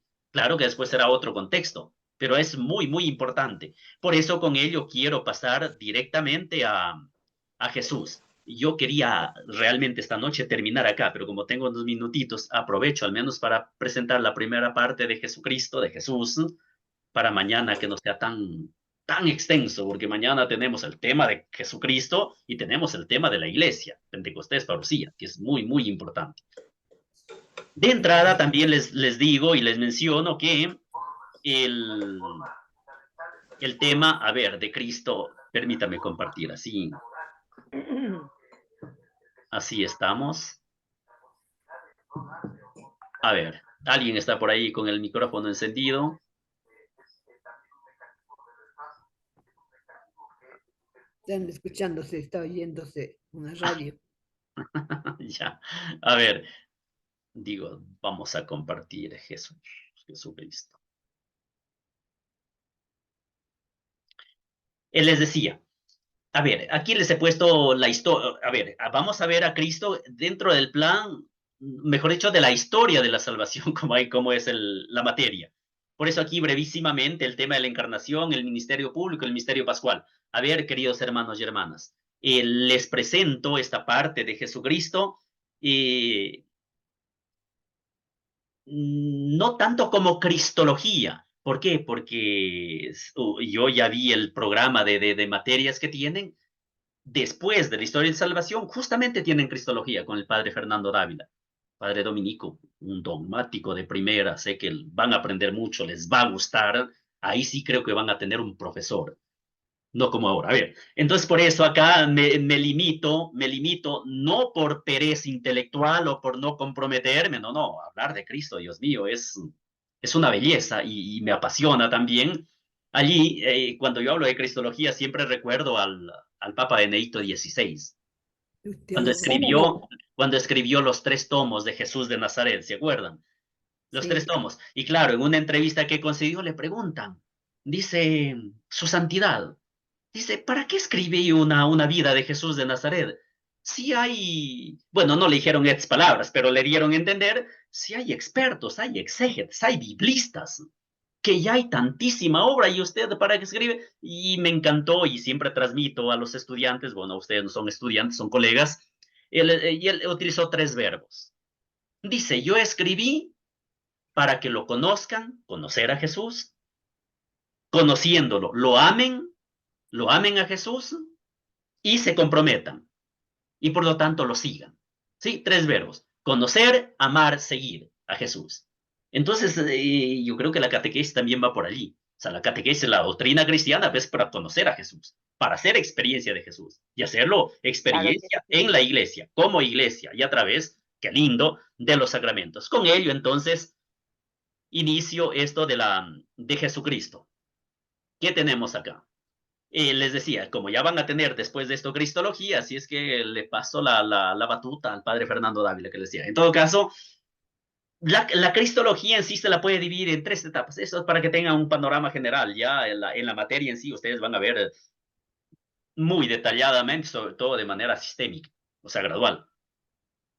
Uno es que la Cristología no se desarrolló en el cristianismo primitivo como materia, como disciplina, sino como predicación y enseñanza transmitida oralmente sobre sus enseñanzas. Eso creo que lo tenemos bien claro. Sobre sus enseñanzas, la vida y muerte de Jesús de Nazaret, lo cual fue dando origen a diversos escritos a la postre que llamamos hoy los evangelios, entre otros, o sea, el Nuevo Testamento. 2. En el marco de los errores y herejías cristológicas, que eso sí lo van a ver detenidamente en la materia, ahí es donde se da la definición del Concilio de Calcedonia respecto de Jesús, que se conoce como la unión hipostática, de hipóstasis, persona. En síntesis, Jesucristo es verdadero Dios, Jesucristo es verdadero hombre. Jesucristo es uno y el mismo, una sola persona. Sí, recuerden que habían los que decían Jesús es solo hombre, no es Dios, o es solo Dios, no es hombre, o el docetismo, doqueo, que se aparentaba ser Dios, se dijo Dios, pero no lo era, etcétera, etcétera. Entonces ahí vienen las herejías cristológicas, los errores cristológicos. Entonces, ¿qué hace la iglesia a través de los concilios y los padres de la iglesia? Definir quién es Jesús. Entonces terminó, Jesús no es que solo hombre, no es solo, sino es verdadero Dios, verdadero hombre, punto. 3. La invención de la imprenta, la crisis política y moral de la iglesia y la consecuente reforma protestante, Martín Lutero, los descubrimientos geográficos y científicos dieron lugar en la cultura europea al tema de la ilustración, donde la razón, la ciencia, es el único conocimiento.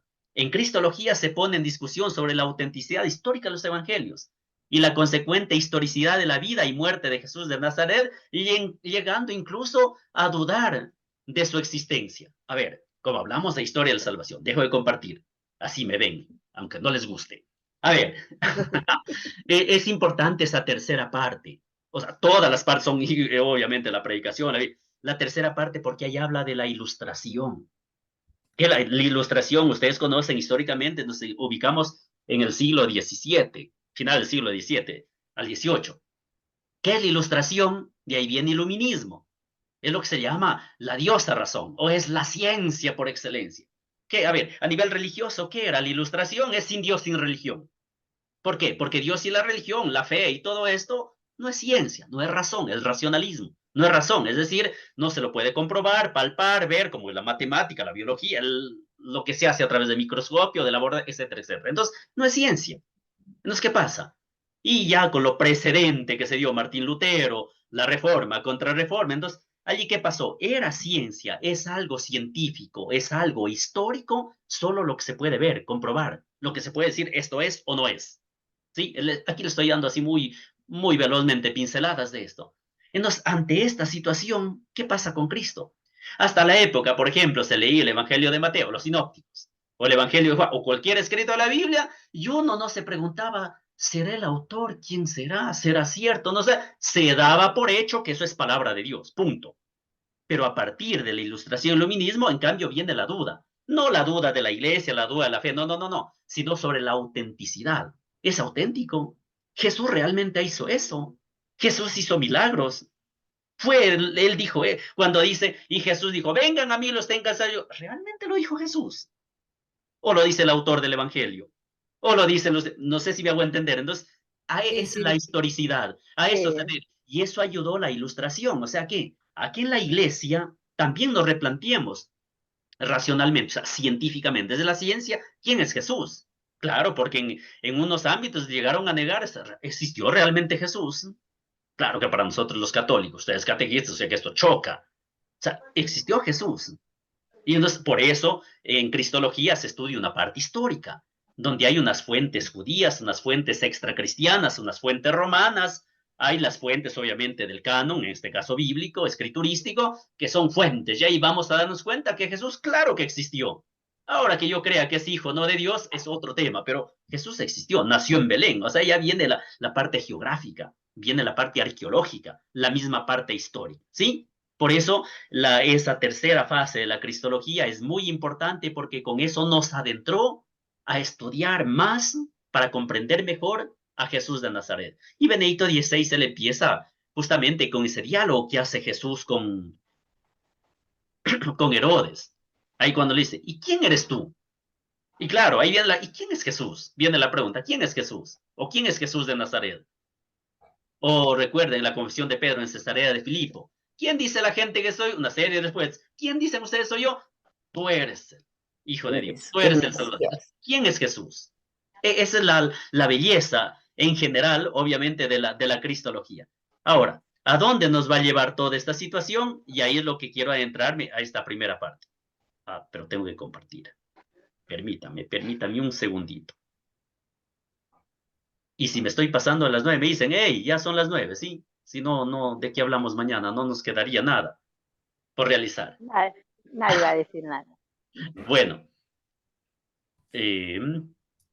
hacemos la diapositiva, ahí está. Entonces, partamos del inicio. La encarnación del Hijo de Dios. ¿Se dan cuenta? Ya el título es, no es solamente la encarnación, sino del Hijo de Dios. Y hay que ser, eso sí, enfáticos en esto.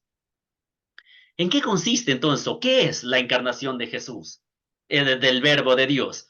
La entendemos como la asunción de una plena naturaleza humana por parte del Hijo de Dios preexistente.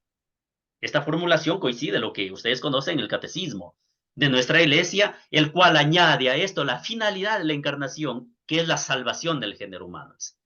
La iglesia llama encarnación al hecho de que el Hijo de Dios haya asumido una naturaleza humana para cumplir en ella, o sea, en la naturaleza humana, nuestra salvación.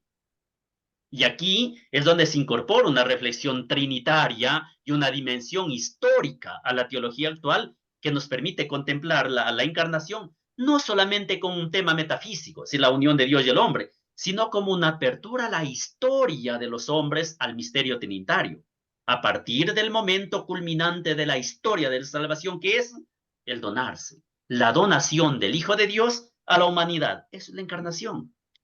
Por eso, la encarnación de la palabra de Dios, el Padre, culmina una tendencia de la acción de Dios perceptible desde los comienzos de la historia salvífica.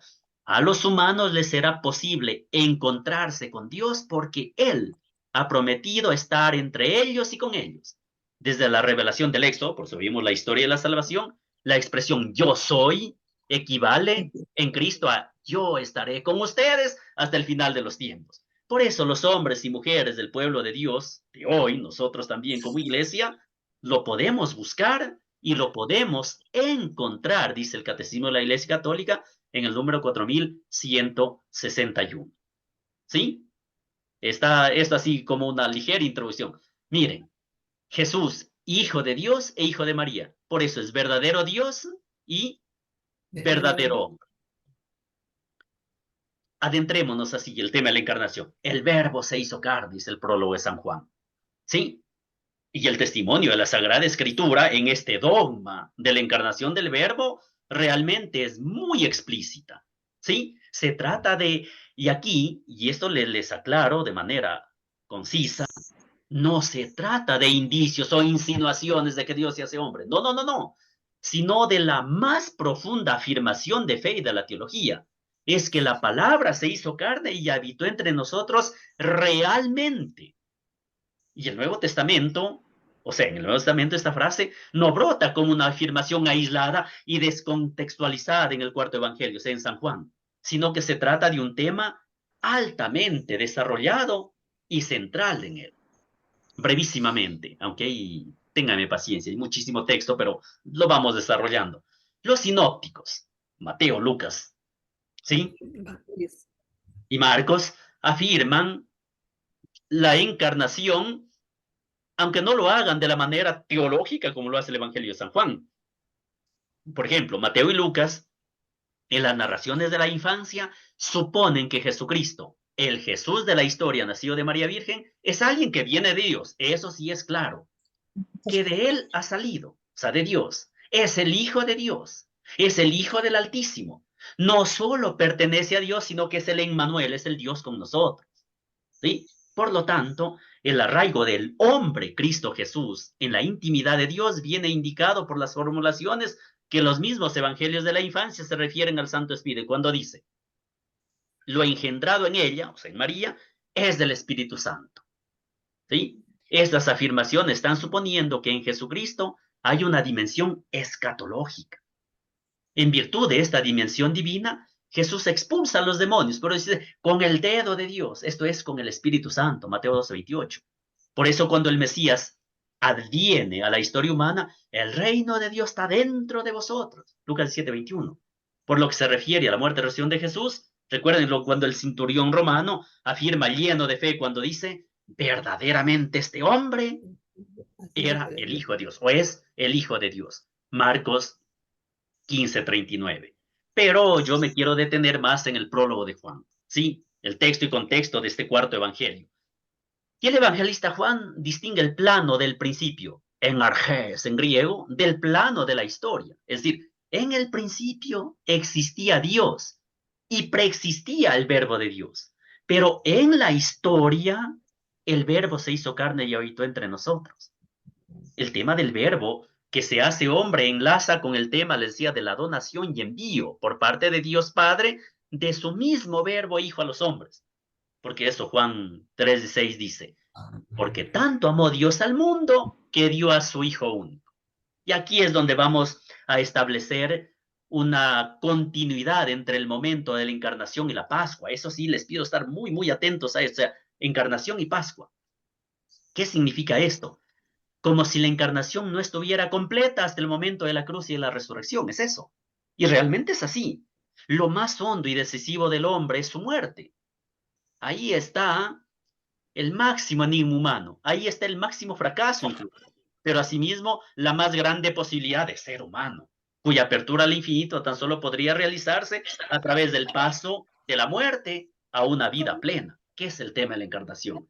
Por eso, hermanos, hermanas, el primer descenso, desciende del cielo, el primer descenso de la palabra, el verbo se hizo carne, necesita ir seguido de un segundo descenso, la muerte, la enemiga última del hombre, para que Dios mismo asuma esta realidad máximamente oscura, enigmática, recal, todo lo que querramos, pero al mismo tiempo conlleva a la vida. Entonces Dios asume el dolor y la muerte, lo más hondo del hombre, porque quiere realmente encarnarse de verdad en lo humano y asumir todo lo humano, es decir, lo más profundo que hay en el ser humano. ¿Sí? ¿Se me entiende esto? Por eso a la encarnación le sigue en continuidad estricta la Pascua o paso de la muerte a la vida, de la angustia a la libertad, de la tiniebla a la luz, como la historia del, como el pueblo hebreo, de la esclavitud a la liberación, del desierto árido a la tierra prometida que la mana leche y miel, es decir, a la plena vida en Dios. Una prueba de que según el Evangelio de Juan, encarnación y Pascua forman un todo unitario, es que en la Pascua, en el momento más dramático de la crucifixión, ahí aparece la Santísima Virgen María, y aparece como la madre. ¿Por qué? Porque solo la madre que engendra la humanidad nueva de Jesús, su persona ungida y movida por el Espíritu, es capaz de engendrar un cuerpo eclesial, es decir, a todos y a cada uno de sus miembros, ya nosotros, a la nueva vida según el Espíritu de Jesús. Ese cuerpo y esos miembros individuales deben pasar espiritualmente por la maternidad espiritual de María para ser engendrados como hijos de Dios. Por eso a María la llamamos Madre de Dios, Madre de la Iglesia, Madre nuestra, es más, Madre mía, solo mía, dicen algunos. O sea, es la maternidad de María. Aquí podemos añadir Juan 13:1, que sitúa la encarnación del verbo en el esquema llamado misión-retorno. Misión es lo que en latín se llama exitus y reditus. Misión, la misión del Hijo de Dios en la tierra, la estableció el hombre, y retorno, regresa al Padre. Es decir, salida del Padre, desciende del cielo, se encarna y viene al mundo, ¿sí? Y de nuevo, salida del mundo, la ascensión, el regreso al Padre, el retorno al Padre. Es el famoso en latín exitus reditus. Por eso San Pablo, esto también lo llena de un gran dinamismo, sobre todo en Filipenses 2:5-1, como en 1 Corintios 15:20-28. Y ya voy al Corpus Paulinum, ¿sí? A San Pablo. En 1 Timoteo 3:16 dice: de modo más bello que el gran misterio de piedad se ha manifestado como hombre. Pero el texto capital sobre la encarnación es sin duda en Filipenses 2:5-11, donde San Pablo une el descenso del verbo de Dios en la encarnación con el anonadamiento del verbo de Dios en la cruz. ¿Se dan cuenta? Cómo es encarnación y Pascua. Pascua entendida como cruz, resurrección, glorificación. Es decir, que une indisolublemente los dos relatos o los dos grandes misterios cristianos, la encarnación y la Pascua. Este doble descenso es además la realización histórica del plan de Dios, ¿sí? De la historia de la salvación. Y esto para nosotros es lindísimo y rico, porque San Francisco de Asís, recuerden que los pilares de la espiritualidad franciscana es la Navidad. Recuerden, es la encarnación, pero también es la exaltación de la cruz, o sea, la Pascua. El tema, sí, por eso es muy, muy importante esto. El Padre se comunica diciendo su palabra a la humanidad, dando a los hombres esa palabra. A su vez, la palabra realiza en el doble abajamiento y humillación de la encarnación en la cruz la obra encomendada por el Padre, que es la salvación del género humano. ¿Sí? Es muy, muy importante, repito, tener en cuenta eso. Ahora, entonces, ¿qué es el principio de la encarnación? ¿Qué es esto que el verbo hecho carne es aquel cumplimiento del Antiguo Testamento del Dios con nosotros? ¿Sí? Aquí les traigo a colación las aguas de Meribá en el libro del Éxodo, que pone en boca del pueblo la pregunta: ¿está el Señor en medio de nosotros o no? Éxodo 17:7. ¿Sí? La afirmación es la fe que sostiene. Si no os afirmáis en mí, no estaréis firmes, dice Isaías 7:9. Son Dios. Entonces la negativa es la duda o la increencia. La buena noticia surge, en cambio, de la presencia benévola de Dios, de ese gran amor de Dios. Yo seré su Dios, ellos serán mi pueblo. Antiguo Testamento. Y aquí es donde se da la promesa, el cumplimiento del Dios con nosotros en la encarnación y en la Pascua de Jesús. ¿Sí? Yo estaré con ustedes todos los días hasta el fin del mundo, dice Mateo 28:20. Lo que equivale a decir que Jesucristo glorioso es el cumplimiento de esa promesa del Antiguo Testamento, en el cual Dios es el Emmanuel, que estará con nosotros para siempre, como lo está en la iglesia, como lo está en los sacramentos. Por lo tanto, aquí es donde hay que reflexionar sobre la donación gratuita de la palabra de Dios a los hombres. Y aquí se habla de las semillas de esa palabra. Por eso los padres de la iglesia tenían muy claro que el verbo de Dios hecho carne era la palabra viva que el Padre pronunciaba sobre los hombres. Al hablar por su verbo, el Padre, o palabra viva, la regalaba esa palabra a los hombres como primer don o regalo inapreciable. Porque es el primer regalo, es decir, que la palabra se hace carne. El segundo regalo es el Espíritu Santo, que también es don del Padre y del Hijo. O sea, son esos dos regalos maravillosos que da el Padre a la humanidad. ¿Sí? En una línea algo más evolucionada, los padres apologetas, padres de la iglesia del siglo segundo, hablan del logo sembrado en el universo por la voluntad de Dios, que quiere de este modo atraer a los hombres a la verdad. Entonces, la donación de la palabra, es decir, aquí la encarnación, como ese descenso del cielo, como ese descenso de Dios al hombre, de lo divino a lo humano, de lo invisible a lo visible, que será. La Santísima Trinidad en sí misma es el misterio del amor infinito, del amor sin límites, del agape. Inspirados en Juan 10:30, podemos llegar a balbucear que el amor infinito es realidad porque es la comunión del Padre y del Hijo en el amor unitivo del Espíritu, es Trinidad. Pero la Santísima Trinidad es también la forma como Dios se comunica, que lo hace con su palabra, y por su palabra, perdón, y por su espíritu en el corazón del hombre. Y el hombre está dotado de racionalidad, de palabra, y también de impulso vital, de espíritu. Por eso el hombre o nosotros somos capaces de recibir el don de la palabra de Dios y el don del espíritu de amor. He aquí que el amor infinito, que es la Trinidad, ha descendido por pura gracia hasta los hombres mediante la encarnación de Dios. De manera que el dogma trinitario se presenta a través de la encarnación del Verbo como el descenso del amor divino a la historia humana, al hacerse hombre. Por eso aquí la encarnación es la eternidad en el tiempo y la revelación de la imagen, lo que ya les decía. Por eso, de lo invisible a lo invisible, La encarnación ha articulado, muy bonito esto, la eternidad en el tiempo a través de Cristo, a través de la encarnación. De hecho, la primera ley de esta nueva articulación entre la eternidad y el tiempo, recuerden que Dios es eterno, sin tiempo, pero irrumpe en el tiempo a través de la encarnación, por eso es historia de la salvación, pero es historia. Entonces les decía, la primera ley de esta nueva articulación entre la eternidad y el tiempo se suele enunciar diciendo que a través de Jesús los cielos se abren y se comunican con la historia, tal como sucedió en el bautismo. Por eso les pongo la imagen del bautismo, donde se abren los cielos, se escucha la voz del Padre y viene el Espíritu Santo como en forma de paloma. Enseñaránme bien a los niños esto. No es que el Espíritu Santo es paloma, por eso como figura de paloma. No es que es una paloma, es como figura. Bueno, el cielo, que es Dios mismo, entra en comunicación con la tierra, con la historia, con los humanos, con los pobres, o sea, con todos. Junto a este descenso que le estoy hablando, hay lugar para el ascenso, en cambio. Si Dios desciende, el hombre asciende. ¿Se dan cuenta cómo el hombre entonces, la realidad descendente de Dios da lugar al conocimiento ascendente de los hombres y mujeres contemplativos? Da lugar asimismo a la teología ascendente que a partir de lo humano, a través de los conceptos, analogías, imágenes, símbolos, llegamos a lo divino, señalamos lo divino. Podemos atrevernos a decir quién es Dios, cómo es Dios, la primera ley. La segunda ley de la articulación entre la eternidad, Dios preexistente, y el tiempo, la encarnación, los hombres pueden conocer lo invisible a partir de lo visible. La corriente de comunicación gratuita de Dios tiene en Cristo su mediación, por cuanto Cristo constituye la asunción de lo humano en lo divino y la unidad de lo divino en lo humano. Este nexo entre el hombre y Dios, Dios se hace hombre para que el hombre sea Dios por participación, por eso somos dioses, la deificación que hablan los padres de la iglesia, en este caso Dios por participación, que lo dice San Juan de la Cruz. Esto es lo que hace posible que nosotros podamos tener acceso al conocimiento divino.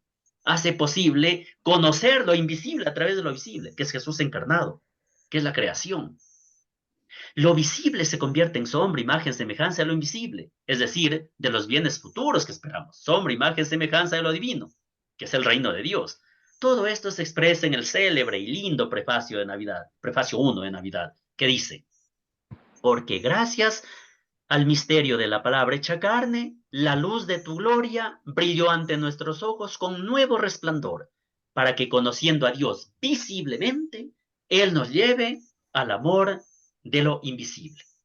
Y aquí, el Catecismo de la Iglesia Católica, el número 458, ha cuidado esta capacidad de conocimiento ascendente de lo visible y lo invisible cuando dice: el Verbo se ha hecho carne para que nosotros conozcamos así el amor de Dios. En esto se ha manifestado el amor de Dios por nosotros, en que ha mandado a su Hijo único al mundo para que nosotros vivamos por él. Primera de Juan 4:9, que lo reporta el Catecismo, número 458. En este sentido, entonces, toda la vida de Jesús es revelación del Padre. Catecismo número 51. Lo que el cuarto evangelio dirá en forma lapidaria: el que me ha visto a mí, ha visto al Padre. Muy linda este versículo 9 del capítulo 14 de San Juan. Por eso es que en este contexto nos pide que hay que saber también leer los signos de los tiempos, es decir, la articulación entre la eternidad de Dios y el tiempo, entre la revelación, su imagen, encuentra su punto de apoyo en la doctrina de los signos de los tiempos. Por eso Jesús mismo dirá: sabéis interpretar el aspecto del cielo y no sois capaces de interpretar las señales de los tiempos. Mateo 16:4. Es decir, ¿cómo no sabéis reconocer el tiempo favorable de Dios? Kairos, el tiempo. Kairos en griego significa tiempo, pero es el tiempo de Dios, no es medible. El tiempo medible griego, cronos, es por eso cronología. Pero bueno, leyendo el aspecto de la historia podemos discernir a través de cierta semejanza el sentido del tiempo en que vivimos. ¿Sí? Podemos leer nuestro tiempo bajo la gravitación de la gracia de Dios, bajo el poder del amor de Dios. Este es el sentido evangélico que recoge también el Vaticano II cuando dice: el pueblo de Dios movido por la fe, que le impulsa a creer con quien lo conduce, es el Espíritu del Señor que llena el universo. Procura discernir en los acontecimientos, exigencias y deseos de los cuales participa juntamente con sus contemporáneos los signos verdaderos de la presencia o de los planes de Dios, dice la Gaudium et Spes, el número 11. ¿Sí? Entonces, aquí es donde se adentra 3 minutos más les pido, 9:06 termino. ¿Sí? Jesucristo, Hijo de Dios e Hijo de María, que les decía. Con esto concluimos la parte de la infancia, o sea, de la encarnación. Dios y hombre verdadero. Entonces aquí es la persona de Jesús. ¿Quién dice la gente que es el Hijo del Hombre? Mateo 6:13, le decía en Cesarea de Filipo, les pregunta ahí Jesús a los apóstoles. ¿Cuál es su secreto? Siempre desvelando, siempre escondido en la luz de Dios. Ahí está el Logos divino que se hace carne. Entonces el creyente, viendo a Jesús, adora la palabra eterna del Padre. Ahí en la persona del Verbo hecho carne es el nexo de unidad entre la divinidad y la humanidad. Cuando miramos desde abajo, mirándolos desde abajo, he de decir que Jesús es el Hijo de Dios, y así mantengo la identidad del Hijo de María con el Hijo de Dios. Y desde arriba, o sea, desde el Dios, debo decir que la persona del Verbo de Dios subsiste fuera de Dios, en la humanidad de Jesús. Y así identifico al Hijo de Dios, a la palabra del Padre, con la persona de Jesús de Nazaret. Entonces recuerden, en Cristología, como ya les he dicho, van a ver las herejías, los errores, si habló o no se le habló, el Concilio de Calcedonia va a zanjar todo esto y va a definir la unidad personal de Jesucristo, porque no es un Jesús humano o un Jesús divino, no, Jesús de Nazaret es el Hijo de Dios, el Hijo de María, verdadero Dios y verdadero hombre. Es lo que en definitiva, Calcedonia define. De hecho, el concilio, eso, define la unidad de la persona divina del Verbo que subsiste en la naturaleza divina y en la naturaleza humana, ambas inseparables, unidas sin confusión, de modo indiviso e inmutable. O sea, no hay cómo dividir en dos Jesuses. Un Jesús histórico, un Jesús de la fe, un Jesús humano, un Jesús divino. No, no. Jesús de Nazaret es Hijo de Dios. Por eso, en el credo profesamos verdadero Dios y verdadero hombre. ¿Cuáles son las consecuencias de esto? Me quedan solo 2 diapositivas. ¿Se dan cuenta? Aquí ya entramos a otro que ya mañana nos adentramos. A ver. 2. Primero, la caridad de Dios en nosotros y amor fraterno. Es la primera consecuencia de la encarnación. Porque Dios, en la encarnación de Dios supone la primacía del amor, o sea, la caridad. Tal como Jesús la enseña, ya sea con la regla de oro. Haz a los demás lo que quieras que ellos hicieran a ti, ya sea en forma del doble mandamiento del amor a Dios y al prójimo como uno mismo. Es decir, este amor comprende toda la ley y los profetas, toda la enseñanza de la Escritura. 2. La encarnación nos hace ver la humanidad de Dios, sí, la humanidad de Dios, porque funda la más intensa y extensa expansión del amor, de la caridad. Pero en esta no es una tesis abstracta, sino que debe desarrollarse a partir del recuerdo vivo de lo que Cristo hizo visiblemente en su tierra. Por eso la continuación de esta temática es el ministerio público. Eso nos permite contemplar la imagen precisa del rostro de Dios. En ese sentido, simplemente ahí les pongo, recordemos, por ejemplo, ¿sí?, que Jesús cura a los enfermos y sana a los perturbados en su mente, los endemoniados, porque Dios ama la vida. Atiende a los pobres, a los mendigos, a los ciegos, a los marginados, porque Dios desciende a buscar todo lo que se había perdido, para eso se encarna. Parte y reparte el pan con sus discípulos para enseñarnos la solidaridad de Dios con los que tienen hambre, sed de justicia o simple hambre y sed a nivel humano. Come con los pecadores, perdona a la adúltera y al paralítico, porque solo Dios puede levantar a los pecadores hasta la santidad, hasta la vida eterna. Pide a Pedro que meta la espada en su vaina y sufre la pasión con infinita paciencia, porque Dios ama la pacificación muy por encima de la violencia. Recuerden ahí el episodio, ahí en Getsemaní. Consuela a su madre y al discípulo, ahí en la cruz, porque la entrega de Dios a las personas la salva de la tristeza y de la depresión, incluso en momentos límites, y sobre todo muere en la cruz por la sencilla razón, porque Dios ama. Es el amor infinito de Dios.